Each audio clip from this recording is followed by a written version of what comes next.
चलिए, ये देख रहे हैं, ये टॉपिक है, ठीक है। हम लोग पढ़ेंगे अयस्कों से किस प्रकार से धातुओं का निष्कर्षण किया जाता है।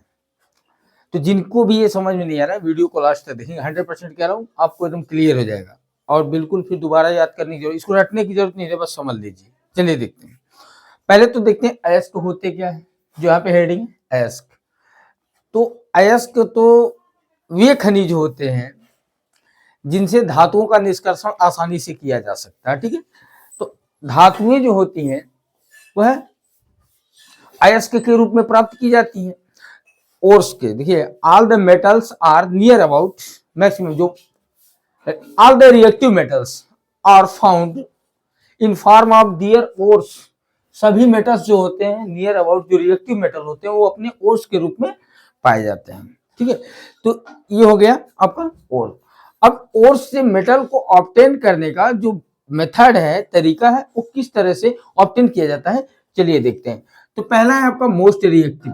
मोस्ट रिएक्टिव मेटल्स जो होते हैं, मोस्ट रिएक्टिव में आप रिएक्टिविटी सीरीज को देखेंगे, पिछले वीडियो में मैंने बताया, ठीक है। रिएक्टिविटी सीरीज में मोस्ट रिएक्टिव की बात करें तो सबसे ऊपर आपका पोटेशियम होता है, उसके बाद सोडियम होता है।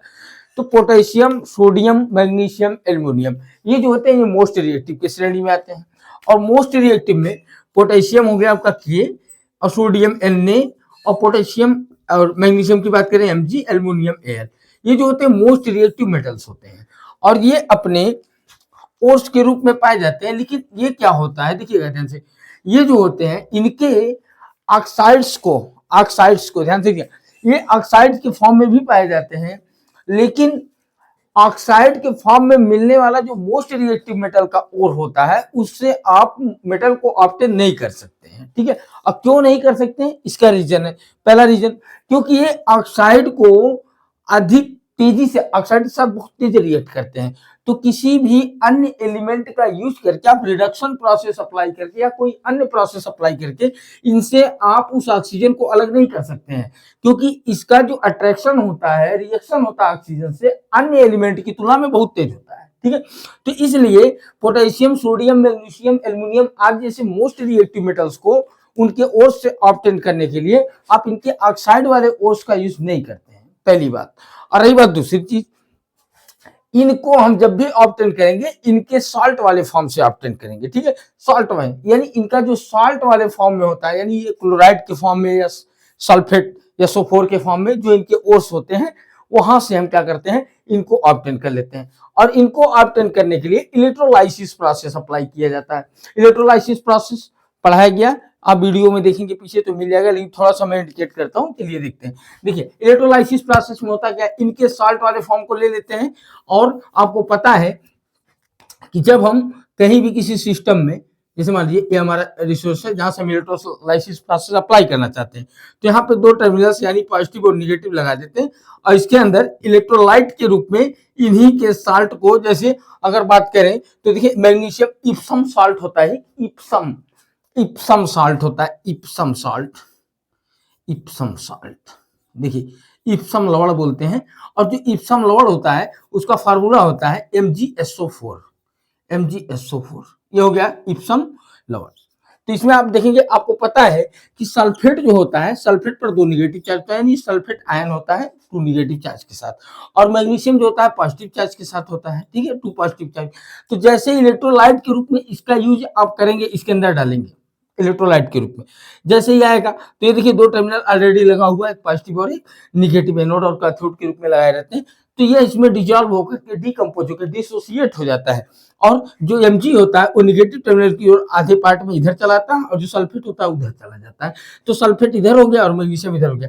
तो जो मोस्ट रिएक्टिव होते हैं उनको इलेक्ट्रोलाइसिस प्रोसेस के द्वारा हम क्या करते हैं, उनके साल्ट में से उन मेटल को हम ऑब्टेन कर लेते हैं। तो ये तो सिंपल सा तरीका है कि जो मोस्ट रिएक्टिव होंगे उसमें हम क्या करेंगे, इलेक्ट्रोलाइसिस प्रोसेस अप्लाई करके हम वहां से मेटल को ऑब्टेन कर सकते हैं, ठीक है। तो ये हो गया क्लियर आपका। तो इसको आप याद रखेंगे कि जो मोस्ट रिएक्टिव होते हैं उनके साल्ट से हम उन्हें ऑब्टेन कर लेते हैं, और प्रोसेस कौन सा है, इलेक्ट्रोलाइसिस, ठीक है। तो ये हो गया मोस्ट रिएक्टिव। आते हैं, बात करते हैं जो मीडियम रिएक्टिव होते हैं, जो आप देखे होंगे रिएक्टिविटी सीरीज जो है, रासायनिक अभिक्रिया, रासायनिक सक्रियता श्रेणी बोलते हैं रिएक्टिविटी सीरीज, ठीक है। तो थोड़ा सा इरेज करते हैं इसको, इरेज करने के बाद मैं फिर आता हूँ टॉपिक पे। चलिए इरेज करते हैं इसको। ये देखिए, अब बात करते हैं हम जो मीडियम रिएक्टिव है। तो मीडियम जो भी आपको याद करना है इस मीडियम रिएक्टिविटी में, और याद क्या करना है, बिल्कुल बिल्कुल याद तो बिल्कुल नहीं करना, रटना कुछ नहीं है। ये बात याद रहे कि मोस्ट रिएक्टिव को उनके सॉल्ट में से हम इलेक्ट्रोलाइसिस प्रोसेस अप्लाई करके क्या करते हैं, मेटल को ऑब्टेन कर लेते हैं। आते हैं बात करते हैं जो मीडियम रिएक्टिव होते हैं। तो मीडियम रिएक्टिव मेटल्स जो होते हैं वो अपने कार्बोनेट या सल्फाइड के फॉर्म में पाए जाते हैं, ये याद रखिएगा। ध्यान से देखिएगा, यहाँ दो प्रोसेस लिखा हुआ है, कैल्सिनेशन और रोस्टिंग, जिसको हिंदी में निस्तापन और हिंदी में निस्तापन बोलते हैं और इंग्लिश में कैल्सिनेशन बोलते हैं।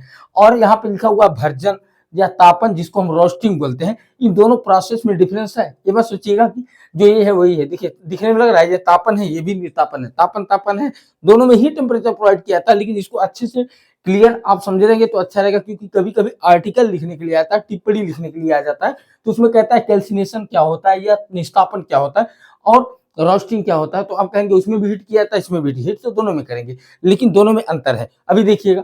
चलिए आ जाते हैं, बात करते हैं जो मीडियम रिएक्टिव होते हैं। तो मीडियम रिएक्टिव जितने भी मेटल होते हैं वो नियर अबाउट अपने कार्बोनेट या सल्फाइड फॉर्म में पाए जाते हैं, ठीक है। उनका जो ओर होता है वो कार्बोनेट या सल्फाइड फॉर्म में पाया जाता है। तो इनको जब हमको अलग करना होगा तो इनसे हम किस तरह से, और एक रिएक्शन में डीकम्पोजिशन रिएक्शन का एग्जांपल मैं दिया था, कैल्शियम कार्बोनेट की बात किया मैंने। कैल्शियम कार्बोनेट में आप लोग देखे होंगे, जैसे ही कैल्शियम कार्बोनेट को, जिसको हम लाइम स्टोन बोलते हैं, लाइम स्टोन को जैसे ही लेकर के आते हैं तो लाइम स्टोन क्या करता है, उसको हीट करते हैं, हीट करने के बाद कैल्शियम ऑक्साइड में बदल जाता है और कार्बन डाइऑक्साइड गैस दे देता है। फिर कैल्शियम ऑक्साइड को मार्केट में लाके तो यूज कर लेते हैं, लेकिन अगर वहां से कैल्शियम को फाइंड करना हो तो हम क्या करते हैं, ठीक है। तो चलते हैं बात करते हैं इसकी, कि जो कार्बोनेट के फॉर्म में होंगे। तो चलिए इसको हम इरेज कर लेते हैं, ये वाला पार्ट हम इरेज कर लेते हैं, फिर उसके बाद आगे बढ़ते हैं। ये हो गया आपका, यहाँ पे हम लोग इसको एक्सप्लेन करें क्योंकि जगह चाहिए और जगह है थोड़ा कम, ठीक है। तो चलते हैं, देखते हैं, आते हैं, बात करते हैं कि जो कार्बोनेट के फॉर्म में होते हैं उनको क्या किया जाता है। तो जो ओर्स, जितने भी ओर्स कार्बोनेट के फॉर्म में होते हैं, जैसे CaCO3 की बात मैंने किया, कैल्शियम कार्बोनेट, तो इनको हम अप्लाई करते हैं निस्तापन। अब देखिए याद नहीं हो तो याद, देखिए सी से कैल्सिनेशन, सी से कार्बोनेट, ठीक है। तो याद कर सकते हैं कार्बोनेट ओर के लिए हम कैल्सिनेशन प्रोसेस अप्लाई करते हैं, ठीक है। अब कैल्सिनेशन होता क्या है, ध्यान से देखिए, यहां भी हीट करना है, यहां भी हीट करना है, लेकिन कार्बोनेट ओर्स को हीट कैसे करेंगे, क्या होगा कैल्सिनेशन प्रोसेस, इसको समझते हैं। देखिए जब हम किसी कार्बोनेट ओर को हीट करते हैं, इसको हम हीट करेंगे, ठीक है, हीट करेंगे।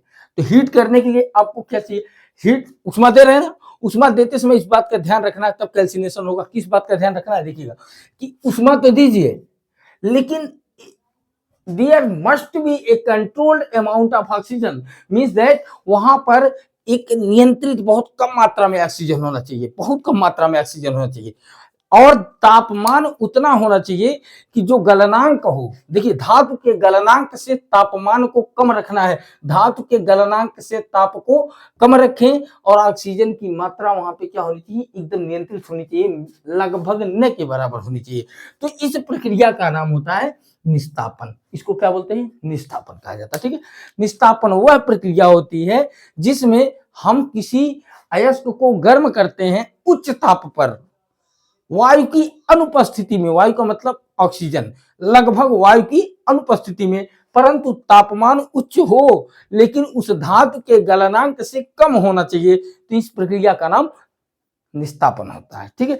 तो जितने भी कार्बोनेट अयस्क पाए जाते हैं उनको हम क्या करते हैं, उनको निस्तापन की क्रिया के द्वारा उन्हें पहले ऑक्साइड में बदलते हैं। जैसे इसको आप हीट करेंगे तो देखिए आप CaO कैल्शियम ऑक्साइड में बदल जाएगा और CO2 कार्बन डाइऑक्साइड गैस निकल जाएगी। ये काम इतना हो गया, ठीक है। अब CaO को, कैल्शियम ऑक्साइड को लाते हैं और यहाँ पे रिडक्शन प्रोसेस अप्लाई करते हैं। देखिए रिडक्शन प्रोसेस, और सबसे बेहतरीन जो रिडक्शन का मतलब हुआ अपचयन, और सबसे बेहतरीन जो अपचायक होता है वो कार्बन माना जाता है, ठीक है।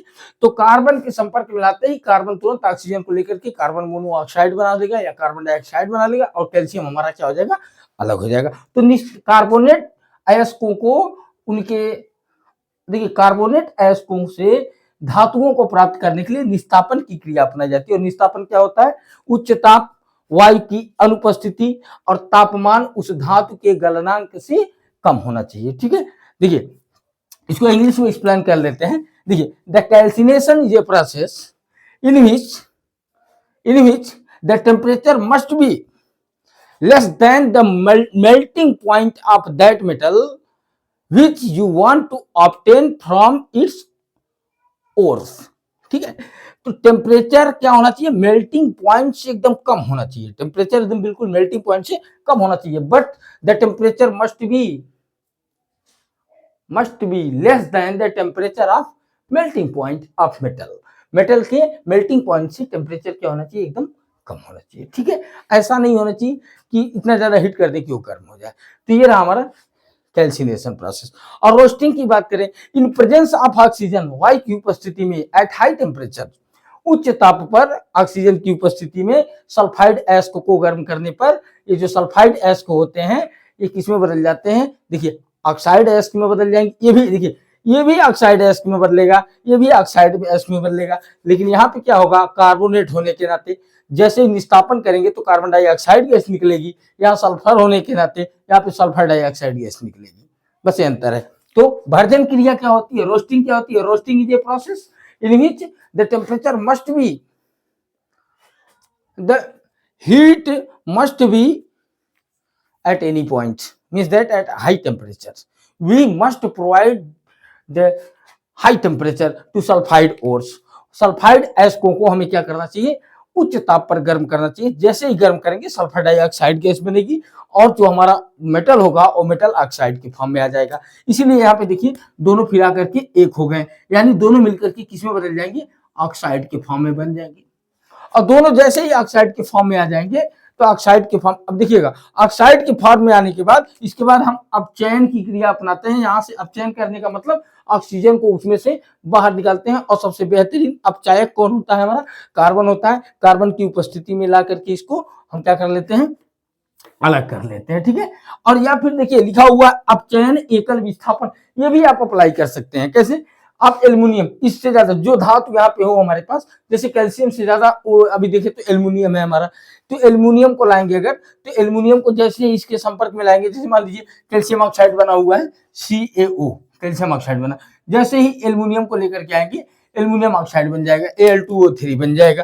ठीक है, एल्युमिनियम ऑक्साइड बन जाएगा Al2O3, एल्युमिनियम ऑक्साइड बन जाएगा और कैल्शियम हमारा क्या हो जाएगा? अलग हो जाएगा। तो इसको ऐसे करने के लिए आपको क्या करना पड़ेगा? ये अगर देखें इसको फिर बैलेंस आप कर सकते हैं। जैसे यहाँ पे O3 लिखा हुआ है, अगर हम इसको 3 कर दें और इसको 2 कर दें तो यहाँ पे क्या बन जा रहा है आपका?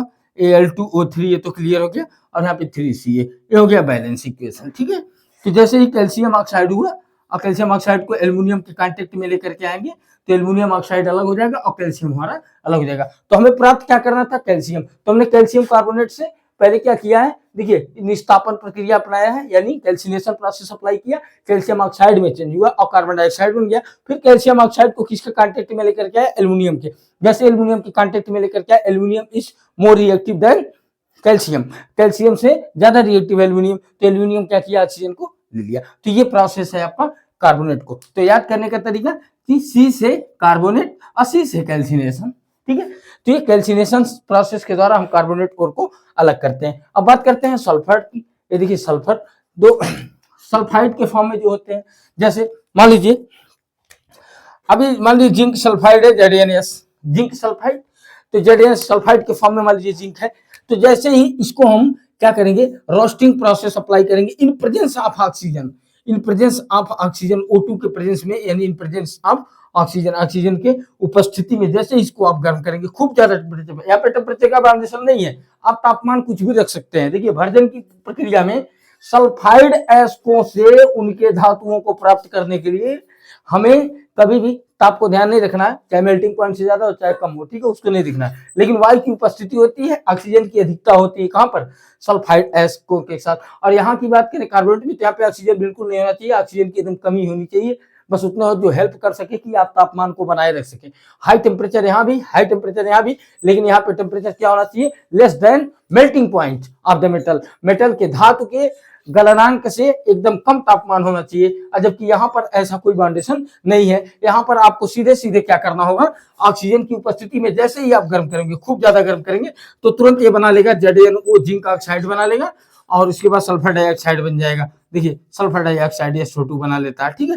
तो ऐसे ही जब बन गया ये, इसको आप बैलेंस कर लेंगे, तो देखिए जिंक ऑक्साइड बन गया। अब जिंक ऑक्साइड के कांटेक्ट में तुरंत अगर मान लीजिए एल्यूमिनियम को हिलाएंगे, तुरंत Al2O3 बन जाएगा, एल्यूमिनियम ऑक्साइड बन जाएगा, और यहाँ पे जिंक आपका अलग हो जाएगा। यानी क्यों लाए, यहाँ पे कौन सा एकल विस्थापन द्वारा या कार्बन के संपर्क में लाएंगे तो यहाँ पे तभी रिडक्शन होगा। रिडक्शन क्या होता है, ऑक्सीजन को हटा देना। तो यहाँ पे देख रहे हैं जो निगेटिव है हमारा ऑक्सीजन, तो ऑक्सीजन को हटाने के लिए हमने क्या किया, जिंक से ज्यादा रिएक्टिव यानी एल्यूमिनियम को लाके रख दिया। एल्यूमिनियम तुरंत क्या करेगा, ऑक्सीजन को खींच लेगा, ऑक्सीजन के साथ अपना एल्यूमिनियम ऑक्साइड बना लेगा, एल्यूमिनियम ऑक्साइड बना करके तुरंत अपने अलग हो जाएगा और जिंक को यहाँ से अलग कर देगा। तो हमने क्या किया, जिंक सल्फाइड से, देखिए सल्फाइड एस्क है ना, सल्फाइड एस्क से हमने जिंक का सल्फाइड एस्क था, इससे हमने जिंक को प्राप्त करने के लिए कौन सा प्रोसेस अप्लाई किया है, भर्जन।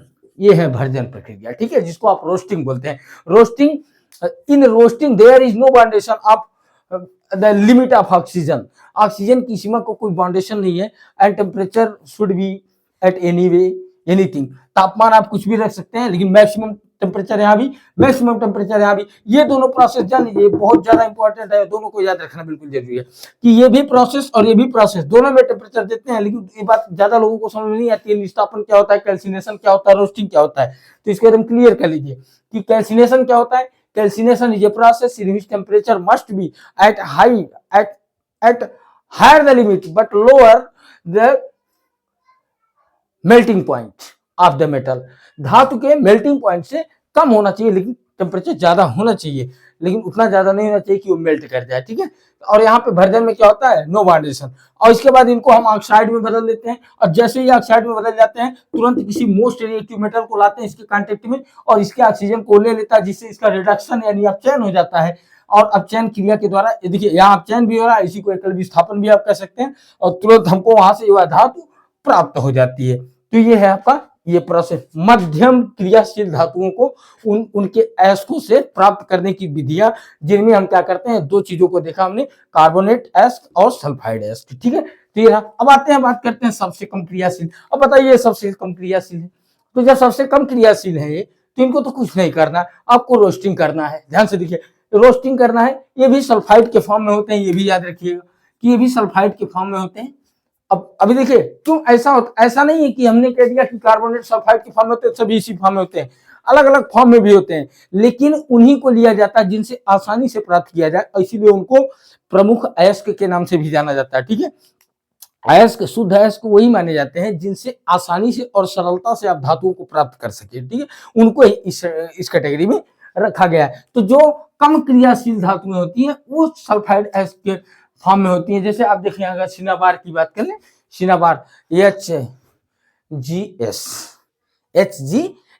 उसकी बात करें, तो उसको आप जैसे ही गर्म करेंगे, सिनाबार यानी पारा HG पारा होता है ना, तो उसका जो प्रमुख अयस्क है सिनाबार होता है। ऐसे ही आप देखिए, अगर इसका कॉपर पायराइट होता है, किसका, कॉपर का कॉपर पायराइट होता है, ठीक है। तो प्रमुख अयस्क वो होते हैं जिनसे हम आसानी से धातुओं को प्राप्त कर सकते हैं। अब बात करते हैं यहाँ पे इनकी जो कम क्रियाशील है, तो कम क्रियाशील धातुएं जो होती हैं उनकी बात अगर आप करेंगे, तो कम क्रियाशील धातुओं को कुछ नहीं करना है। यहाँ पे आपको सीधे सीधे लाएंगे, लास्ट में यहाँ पे प्रमुख धातुएं हमको प्राप्त हो जाएंगी। कैसे लाएंगे इनको, इनका जो सल्फाइड होगा उसको लाएंगे, यहाँ भी लिखा है भर्जन, रोस्टिंग, यानी यहाँ ऊपर भी इसको भी गर्म करेंगे, और जैसे इसको गर्म करेंगे तुरंत ये फिर ऑक्साइड के फॉर्म में बदलेगा। सल्फाइड देखिए, सल्फाइड ये भी ऑक्साइड के फॉर्म में बदला, तो ये भी ऑक्साइड के फॉर्म में बदलेगा, और ऑक्साइड के फॉर्म में जैसे ही बदलेगा तुरंत फिर थोड़ा सा और गर्म कर देंगे, तो ऑक्सीजन अलग होकर के निकल जाएगा और धातु वहां से हमको प्राप्त हो जाएगी, ठीक है। तो ये रहा, आप देखिए तीन प्रक्रियाएं हैं, तीन प्रकार की धातुएं। अगर देखिए विद्युत रासायनिक श्रेणी में, रासायनिक जो धातुओं की रासायनिक श्रेणी दी हुई है, उसमें आप तीन कैटेगरीज हैं, उच्च क्रियाशील वाले, अधिक क्रियाशील वाले, निम्न क्रियाशील वाले और मध्यम क्रियाशील वाले।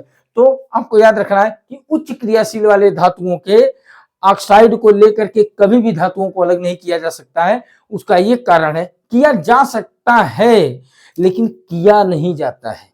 क्यों? क्योंकि वो अधिक क्रियाशील हैं और ऑक्सीजन के प्रति बंधुता उनकी बहुत मजबूत होती है और बहुत ही मजबूती से वो बंधे रहते हैं, पहला कारण।